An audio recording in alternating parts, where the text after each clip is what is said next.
Now, I'd like to remind everyone about a few housekeeping things here. For the audiences who are joining us online, you can ask your questions. I'm very, very interactive in the way I run these sessions. So please ask your questions online using the GLOBSEC app. I have my tablet with me. The session time here is 30 minutes, and that will include all the questions from you. If you do have a question here in the audience, please raise your hand. Do stand up. Give me your name, the organization you represent, and keep your question quite short. We're running very short on time, so I want to ensure that we get in as many of your perspectives and questions as possible. I also want to make sure that our online audience knows to make sure that when you ask your question, please keep it succinct so that I'm not trying to figure out what exactly you're trying to ask, and that saves a heck of a lot of time too. Minister Jaishankar, thank you very much. Day 2 of your trip to the CEE. It's been quite a ride since February for not just the region, not just Europe, not just the West, but it is now trickling in terms of effect of what's happening between Russia and Ukraine into the rest of the world, the East, the global South. Paint us a little bit of a picture of India and how India has been impacted. You've come out of COVID, you've had issues on the border with China, you've come out of the Quad with many, many diverse and divergent opinions, and an economy that is looking to make dramatic changes, but in very difficult and turbulent times. So if you can paint us a picture of where India is at right now, and then we will pick up the conversation from there. Okay, let me go with exactly that flow. I think, yes, we are largely out of the COVID, though it never quite goes away. But we are out of the COVID also with a strong sense of economic recovery. I think there's a lot of optimism about rebuilding, and not just rebuilding, but actually leapfrogging in many areas, particularly digital. I think we handled it very prudently. I almost am tempted to say smartly, in terms of the financial responses, which was we didn't blow the bank in responding. We intervened where we had to, and very effectively.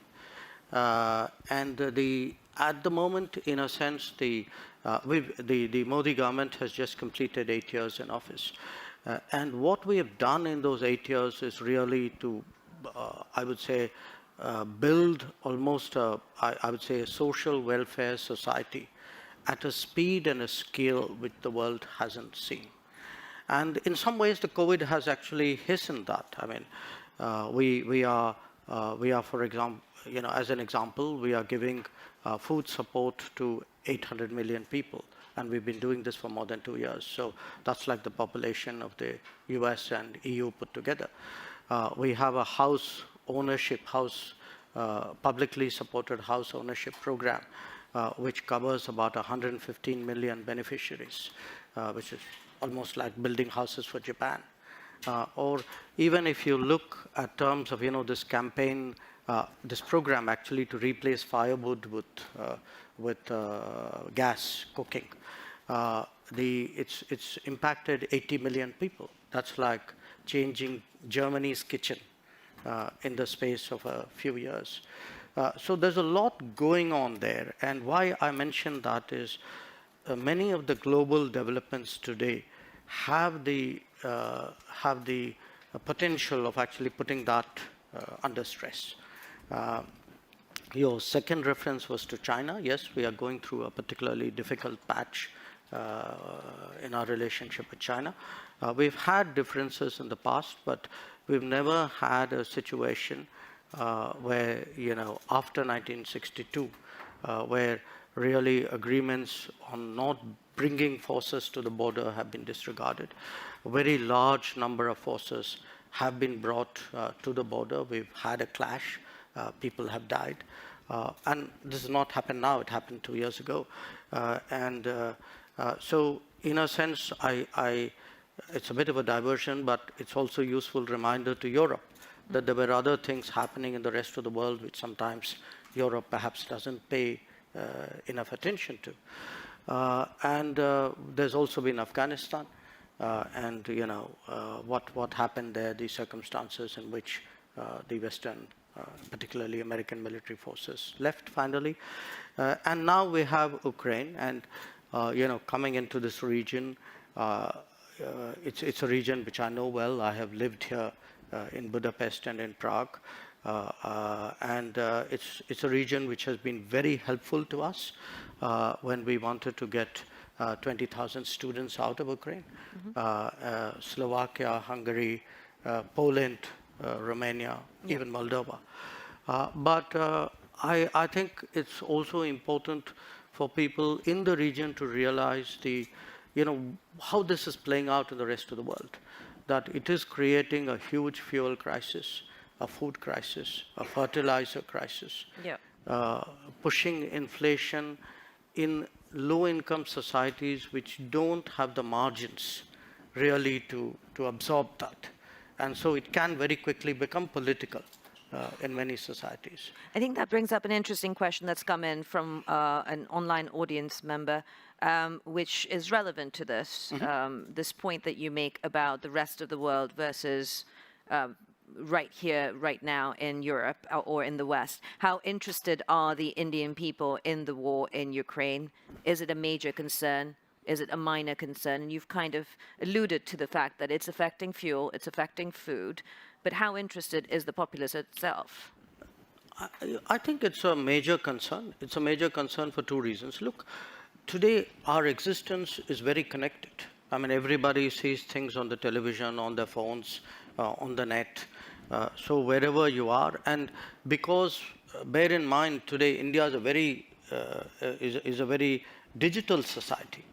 Even people at lower levels of income, the one thing they do have is the connectivity.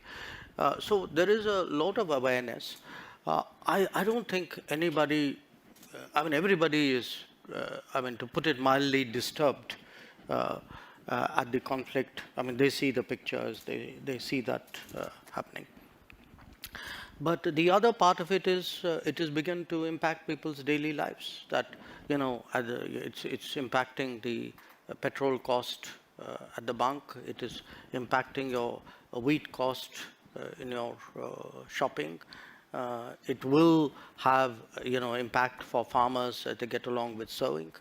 And I think businesses when it impacts business, because it is impacting business in multiple ways. There's a container problem, there's an insurance problem. You don't get certain commodities, or if you do, the prices are up. So it's disrupting life. And it's not a unique causal disruption. At the same time, I think some of the lockdowns in China are also having an economic impact. So, but when you disrupt the economy, it shows up in employment. So I think it does trouble people. Trouble people is a very well, it's a job of a government. I understand it would trouble people. I think it troubles people in the West as well when cost of living crisis starts hitting. At some point, when you look at global supply chains, this is a very different world in 2022 that we operate in versus, say, in 1991, pre-liberalization, when India could afford to stand by non-alignment as it was defined then.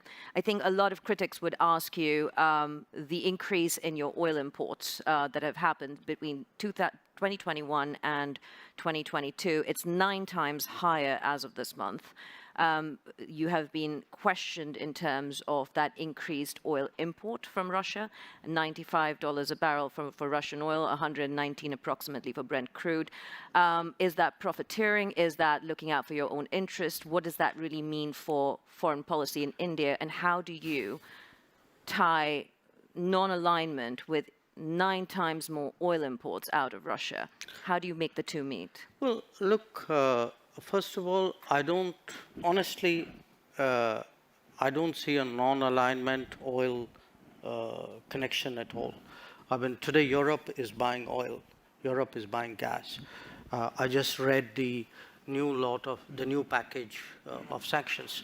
Now, the package is designed in a way in which consideration has been given to the welfare of the population. So, pipelines have a certain carve-out. and timelines have been given. It's not like tomorrow morning everything's going to be cut off. So people need to understand, if you can be considerate of yourself, surely you can be considerate of other people.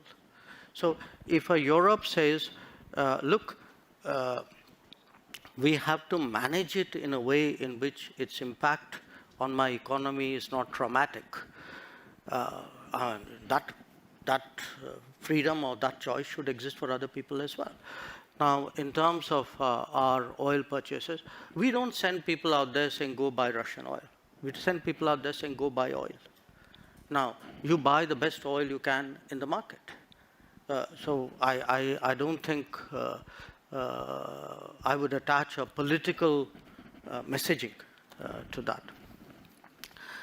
I would also... How do you not conflate the two? I mean, I know the Indian-Russian relationship is strong, but you also have issues with China. How do you then sit back and define Indian foreign policy at this point where the West seems to be quite vociferous in trying to curtail funding for the war in Ukraine, whereas by purchasing this oil for national interest, India is being asked, are you funding this war?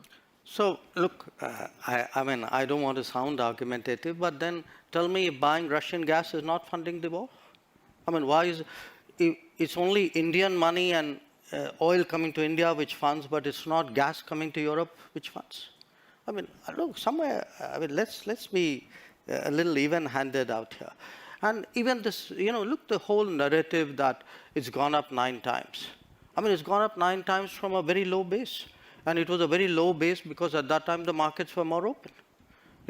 Why if countries in Europe and the West and the United States are so concerned, why don't they allow Iranian oil to come into the market? Why don't they allow Venezuelan oil to come into the market? I mean, they've squeezed every other source of oil we have. And then say, okay, guys, you must not go into the market and get the best deal for your people. I don't think that's a very fair approach. So talk to us about the second aspect that Indian foreign policy is being questioned at this point when it comes to wheat bans and food bans of exports. How does that then correlate? Because we're talking about the global south and the east that is being squeezed by Russia's issues with allowing Ukrainian grains to be exported. But by India doing the same, again, aren't those weakest people in the world being subjected to the same kind of issues from India? Do you see that as supporting Russia, or is it a completely different element that we don't understand in the West, that your perspective is different? I think answer is B. You don't understand in the West. But it isn't just the West, okay?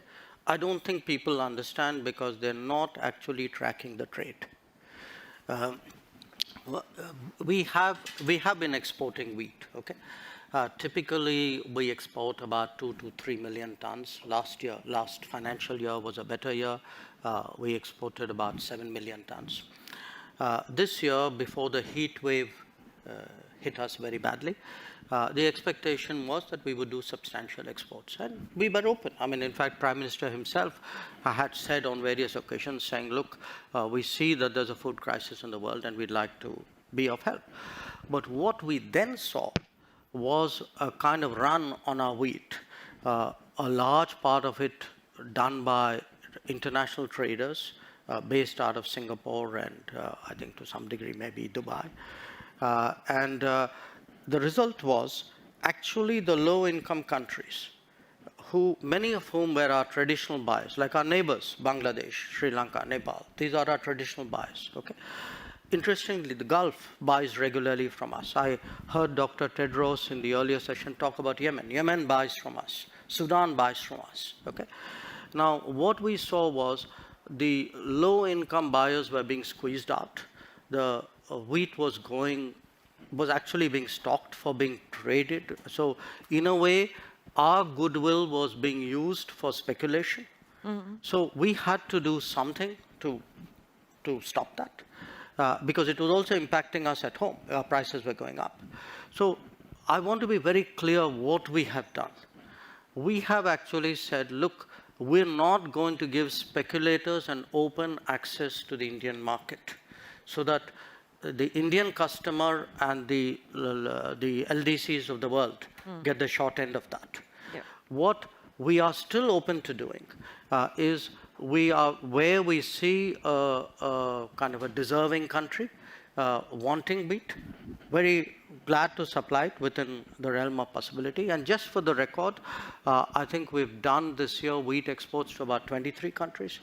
The rate of export this year, if I were to take the same period as last year, my rough sense is it's about 4x. Okay. So actually, it's gone up. And I know in many cases, foreign ministers of some countries have called me up, and we have assured them that they would have access to our markets. So this is all about stopping and curtailing speculation at the end That's of the right. day. And preventing a diversion to high-income countries with a greater possibility to buy, because what we saw happen with the vaccines, we don't want to see happen with the wheat, which was the rich people got vaccinated and the poor were left to God and well, that brings up a question again from the audience now, and I would like to ask, I will come to you. I want to just do one question from the online audience, which kind of follows up on your point of diversions.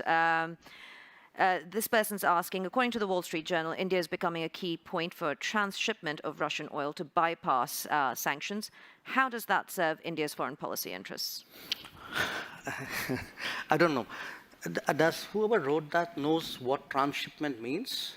Well, I mean, transshipment is when explain you it to get the it. rest of us. No, when you get it and you sell it to somebody else. I've not even heard of anybody in India thinking along those lines.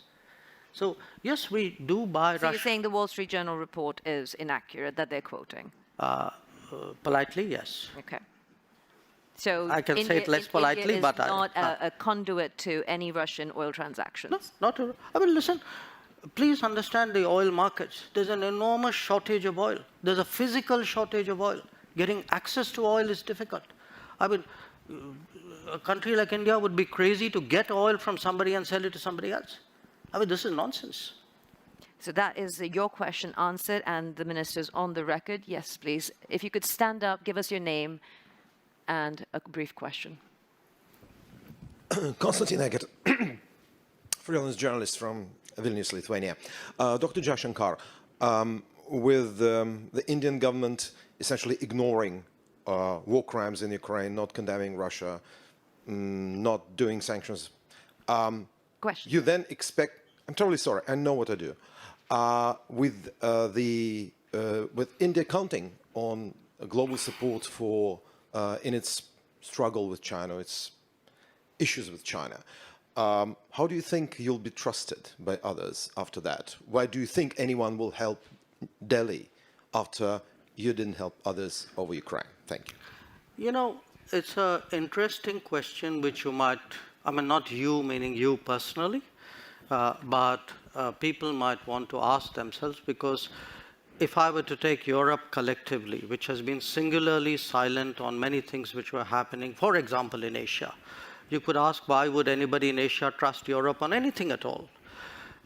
So here's the take. I don't think, I mean, first of all, I think you're mischaracterizing our position, where they have, for example, when Bucha happened, we condemned Bucha. And we actually asked for an investigation into Bucha. In terms of what is happening with the Ukraine conflict, our position is very clearly that we favor an immediate cessation of hostilities.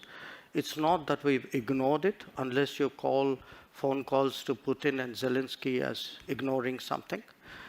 So first, I would urge you to get the factual position accurately. Secondly, in terms of the connection you are making, look, you know, we have a difficult relationship with China. We're perfectly capable of managing it. It's, if I get global understanding and support, obviously it is of help to me. But this idea that I do a transaction, that I come in one conflict because it will help me in conflict too, that's not how the world works.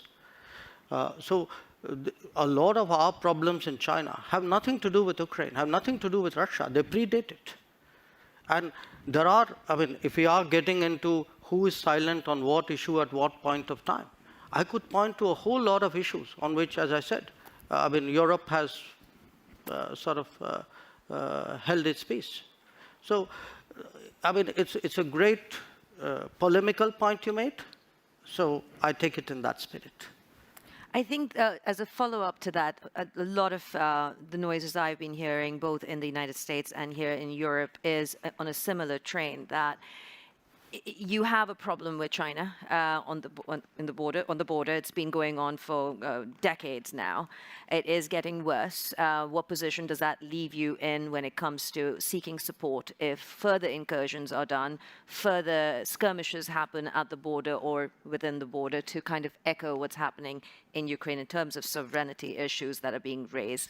Sorry, do you mind if I interrupt you here? No, please do. But I want to come back to a question, the crux of the question, which I asked a few people in the political circles, in the financial circles. What's your big question?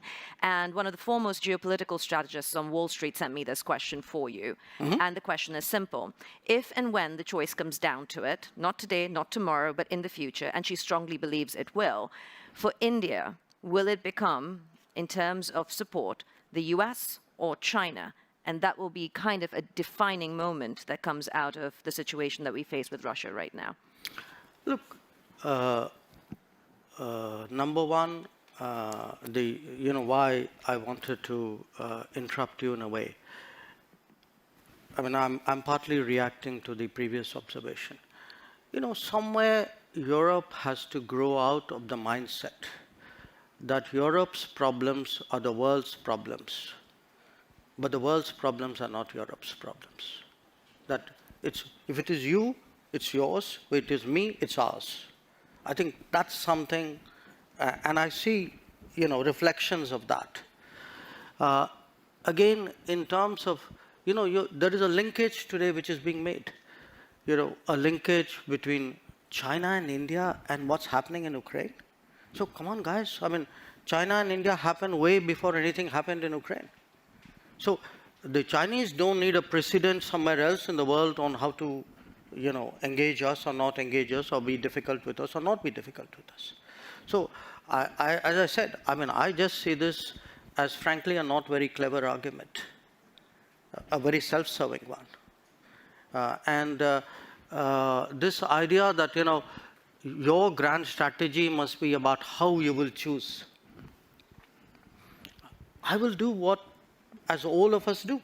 I will weigh the situation, everybody, after all, how do countries eventually make decisions? Mr. Jaishankar, there will always be two axes at this point. I think it's an understood, accepted fact that you have the West, US-led, you have China as the next potential axis. Where does India fit into this? But are you planning to not pick a side? No, I'm sorry. That is exactly where I disagree with you. This is the construct you are trying to impose on me, and I don't accept it.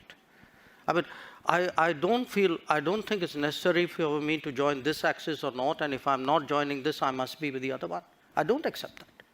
I mean, I think I'm 1/5 of the world's population. I am today the 5th or 6th largest economy in the world. I mean, forget the history, civilization bit, everybody knows that. But I think I'm entitled to have my own side. I'm entitled to weigh my own interests, make my own choices. And my choices will not be cynical and transactional, but they will be a balance of my values and my interests. There is no country in the world which disregards its interests. So, as a final question, because I know you have to go, and our time has been cut short a little bit by your staff. And the coffee break is coming. And yes. the coffee break is less important, but your staff is insisting you have meetings. As a final question, then, to leave us with this perspective, as you say, there is a whole part of the world that we are ignoring, and the perspectives that we're ignoring.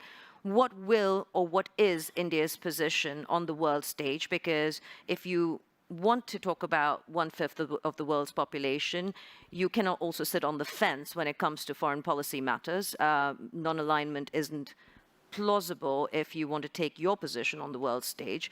What does it look like with 3 years of your government left, approximately? And what does of this term? Oh, 2 years, actually. Oh, but 2 years. yes. Thank you for the correction. Or even in the next decade or so. What is India's position? Sitting on the fence is not an option to be a world leader.